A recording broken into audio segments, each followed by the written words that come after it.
बार भी नहीं सोचा कि ये फैसला मेरी जिंदगी से जुड़ा हुआ है? हमें जो सोचना था वो हमने सोच लिया है। मुझे तो ऐसी देवरानी चाहिए जो मेरे सामने झुक के रह सके। जैसी भी है भाभी, लेकिन इस घर में आने के बाद तो उसे झुकना ही पड़ेगा। इसके अलावा कोई और रास्ता भी नहीं है कमली। अगर श्याम कमली को लेकर भागने में कामयाब हो गया तो गांव में कोई दूसरा भी ये कोशिश कर सकता है। उसे रोको धन्ना।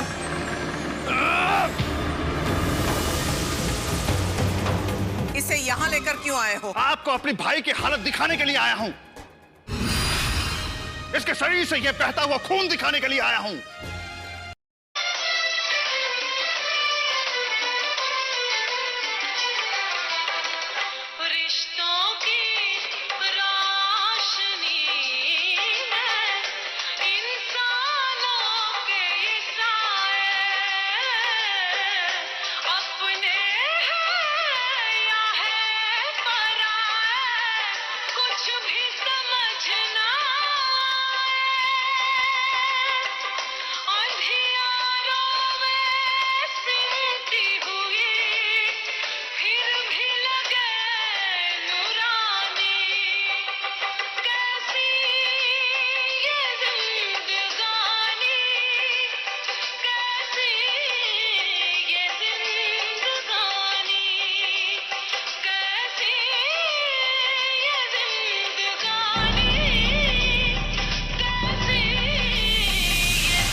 आपने हमें बुलाया? हाँ, डॉक्टर साहब मेरे भाई को बचा लीजिए। उसके सर से बहुत खून बह रहा है डॉक्टर साहब। लेकिन हुआ क्या?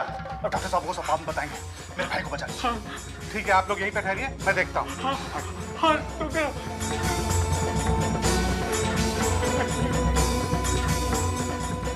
आंसू मत बहाओ विजय। इन आंसुओं से उनके पाप नहीं धुलेंगे। मैंने उसको कितना समझाया। मैंने उसको बार बार कहा कि हमारी इतनी हैसियत नहीं है कि हम हवेली से टकरा सके, लेकिन वो पता नहीं किस में था वो बेवकूफ, मेरी बात सुनने के लिए तैयार नहीं। अब देखिए उसकी ये हालत हो गई कि डॉक्टर के लिए भी मुश्किल है। कितना खून बह रहा है उसके सर से भैया। ये वार विजय श्याम के सर पर नहीं हुआ है, हमारे दिल पर हुआ है। सर का जख्म तो भर भी सकता है, लेकिन दिल के जख्म नहीं भरते। भैया अब आप भी इस समय ऐसी बात कर रहे हैं? हाँ, मैं ऐसी ही बात करूंगा। मैं चीख चीख कर कहूंगा। जुल्म सहना है तो तुम सहो, लेकिन मैं नहीं सहूंगा, क्योंकि मां का दिया हुआ सबक मुझे आज भी याद है कि जुल्म करना ही पाप नहीं होता, जुल्म सहना भी पाप होता है। आज हमारे श्याम को कुछ भी हो गया ना, मैं हवेली की ईंट से ईंट बजा दूंगा, ईंट से ईंट।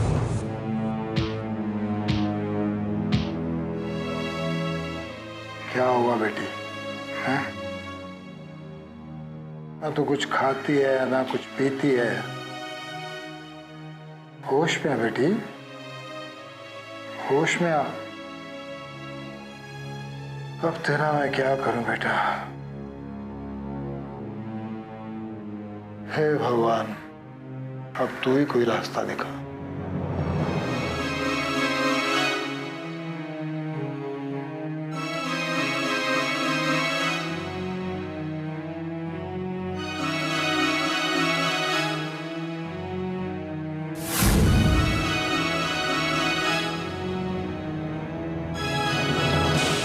रीति रिवाज इंसान की सहूलियत के लिए बनाए जाते हैं दादी माँ,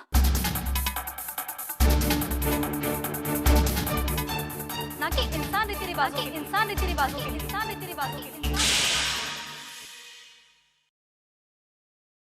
आप और यहाँ? आपने कमली को वेद जी को दिखाया ना, क्या कहा उन्होंने?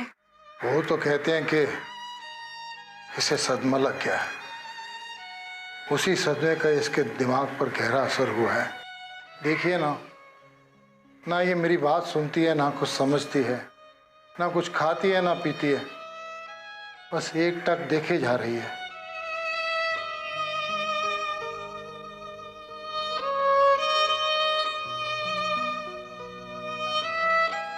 इसकी हालत देख के सोचना पड़ता है, क्या खुशियों की ख्वाहिश करना गुनाह है?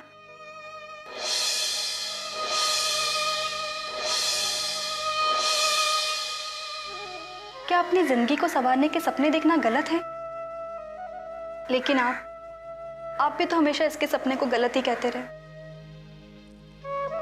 लेकिन अब दुखी होने से क्या फायदा? अरे बेटी है मेरी, दुखी कैसे ना हूं? इसीलिए तो बोल रही हूँ, अब आप बेफिक्र हो जाइए। आपने तो बाप होने का फर्ज पूरा कर दिया ना। पर ये तो पागल थी जो सुहागन होने के सपने देख रही थी। लेकिन अब इसकी आंखों में सुहागन बनने के सपने नहीं सजेंगे। अब कोई ख्वाब नहीं देखेगी ये। पहले ये तिल तिल कर जी रही, लेकिन अब इसे ये एहसास भी नहीं रहेगा कि जिंदगी किसे कहते हैं।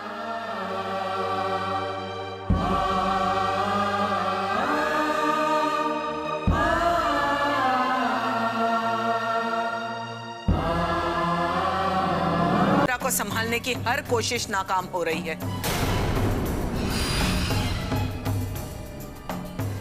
वो अपनी हदें तोड़ती जा रही हैं और हमारे बर्दाश्त की हदें टूटती जा रही हैं।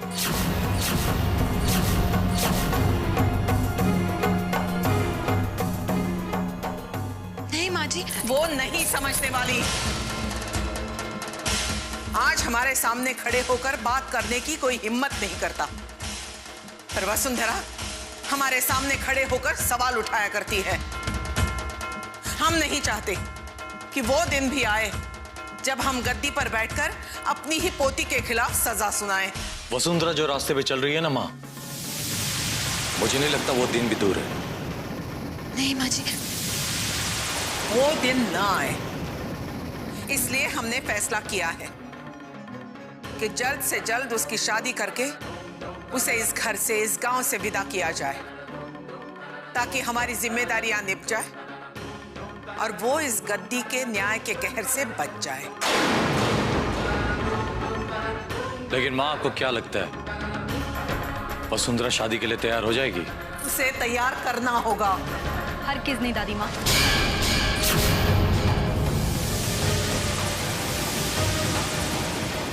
मैं आपके आदेश पर अपनी खुशियों की बलि नहीं दे सकती। चुप कर वसु। मेरे चुप रहने से क्या दादी माँ का फैसला बदल जाएगा?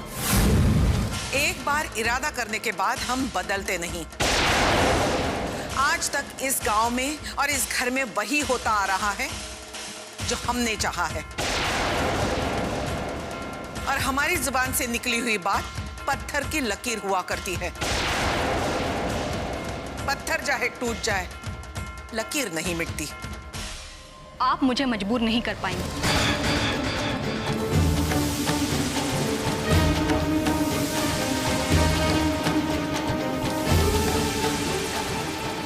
हमने सूर्यवीर को जुबान दी है।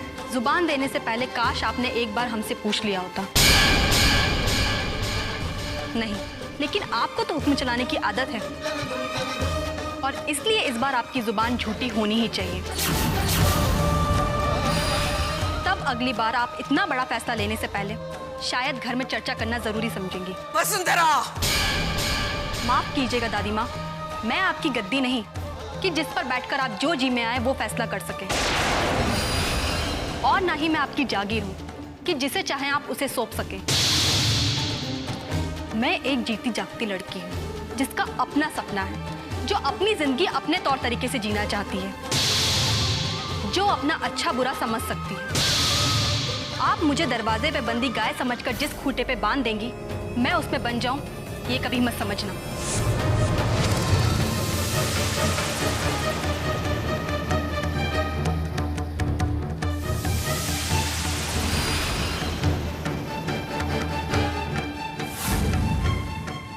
देखा आपने माँ? सुना उसने क्या कहा? यह है विदेश में पढ़ाने का नतीजा। मैं उसे समझाऊंगी, आप उसकी बात पर ध्यान मत दीजिए। वसुंधरा की शादी सूर्यवीर सिंह के साथ ही होगी, और जल्द ही हमें पहल करनी होगी। हम आज ही उसके घर वालों को खबर कर देंगे। पंडित जी, हमें लड़की पसंद है जी। हम चाहते हैं कि जल्द से जल्द शादी हो ताकि वो इस घर की बहू बन सके। हाँ जजमान, देख ही रहा हूँ। लेकिन जजमान, मैं चाहता हूँ कि शादी का मुहूर्त निकालने से पहले अगर लड़की की कुंडली आ जाती ना तो मिलान हो जाता तो थोड़ा अच्छा होता। अरे वो भी हो जाएगा पंडित जी, और कुंडली का मिलान तो होता ही रहेगा।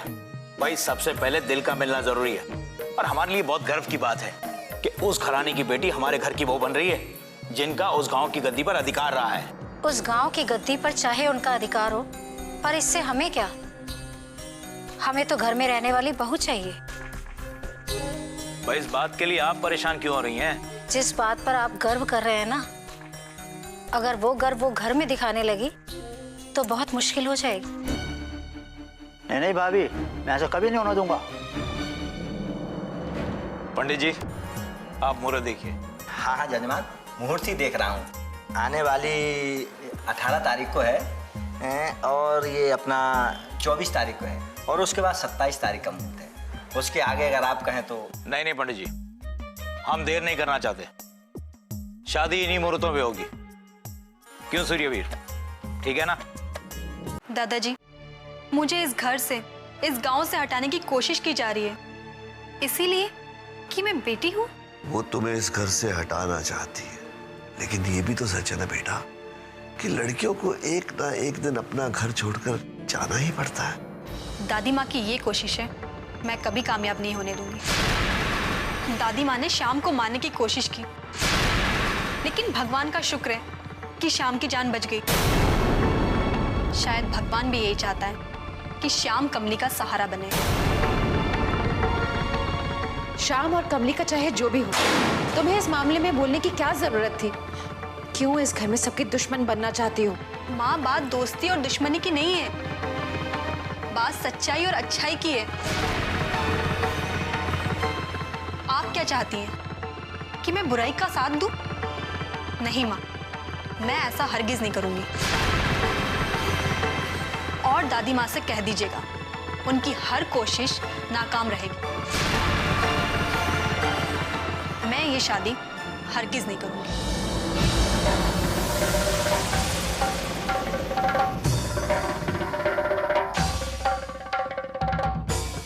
देख रहे हैं आप कितनी जिद्दी होती जा रही है ये तो कुछ समझना ही नहीं चाहती। जिस बात की उम्मीद मैंने अपने बेटे धन्ना से की थी कि वो इस गांव की कुरीतियों से लड़ेगा, वो तो पूरी ना कर सका। लेकिन निर्मला, मुझे इस लड़की में वो बात नजर आ रही है।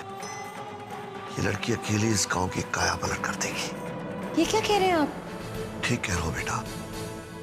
वसुंधरा इस गांव में एक नई रोशनी लेकर आना चाहती है, लेकिन कल्याणी इसे बाहर भेजकर गलत परंपराओं का अंधेरा फैले रहने देना चाहती है, ताकि उसकी गद्दी कायम रहे, उसका वर्चस्व बना रहे।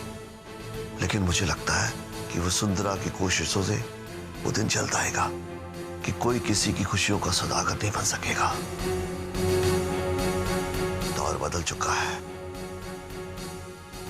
इस गांव में भी दौर बदलेगा।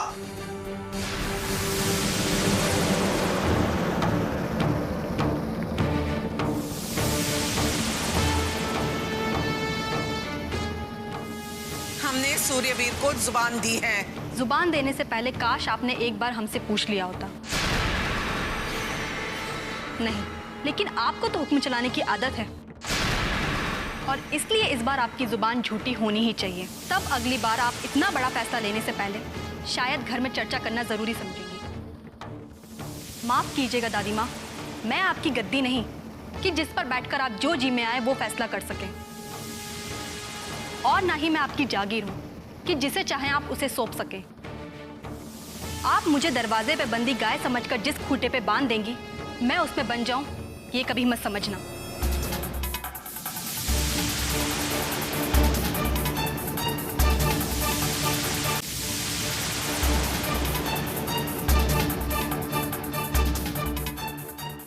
माँ, आपने हमें याद किया।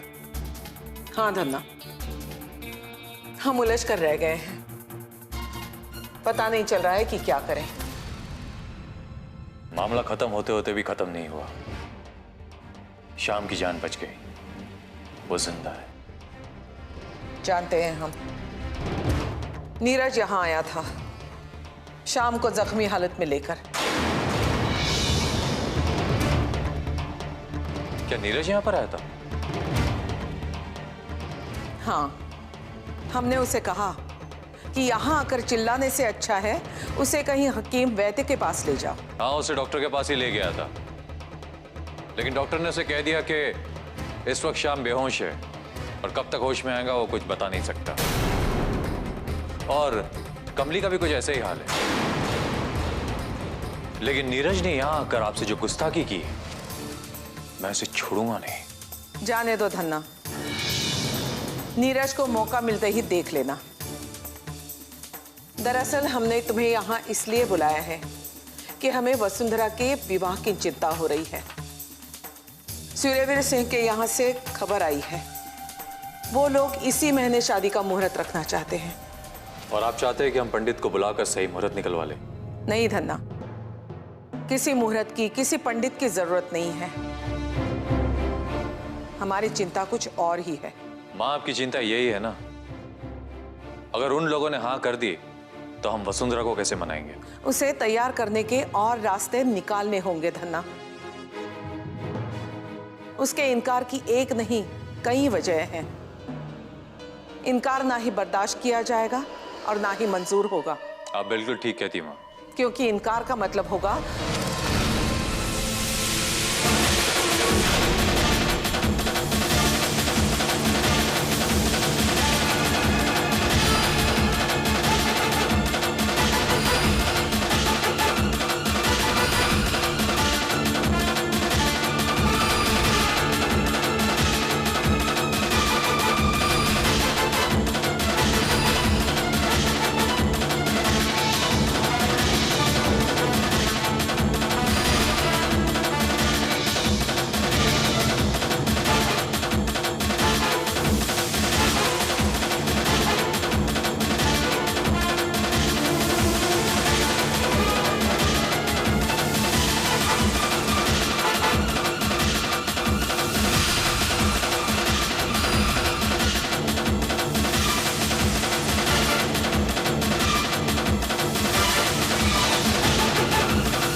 देख लिया ना माँ, ये अतुल के साथ में शाम को देखने हॉस्पिटल गई थी। आपसे कुछ कहे माँ? इसका इस तरह अतुल के साथ में गांव में घूमना हमें बिल्कुल पसंद नहीं है। माँ, आप समझ गई ना? वसुंधरा के इनकार करने के पीछे सबसे बड़ी वजह लड़का भी है। और अगर ये गांव में रहा ना तो हमारी इज्जत भी सलामत नहीं रहेगी। मैं समझ रही हूं धन्ना, ये लड़का कब जाएगा यहां से। एक बात गार्ड बांध लो, सूर्यवीर और उसके परिवार वालों के यहां आने से पहले उस लड़के को इस गांव से हटाना होगा, चाहे उसके लिए जो भी कुछ करना पड़े। माँ, अगर आप कहे तो इस लड़के को धक्के मार के कल ही गांव से बाहर निकाल दो। फिलहाल तो तुम ये करो, तुम खुद सूर्यवीर के घर जाओ और उनसे कहना कि हम इसी मुहूर्त पर मंगनी के लिए तैयार हैं। वसुंधरा की मंगनी होगी, जरूर होगी।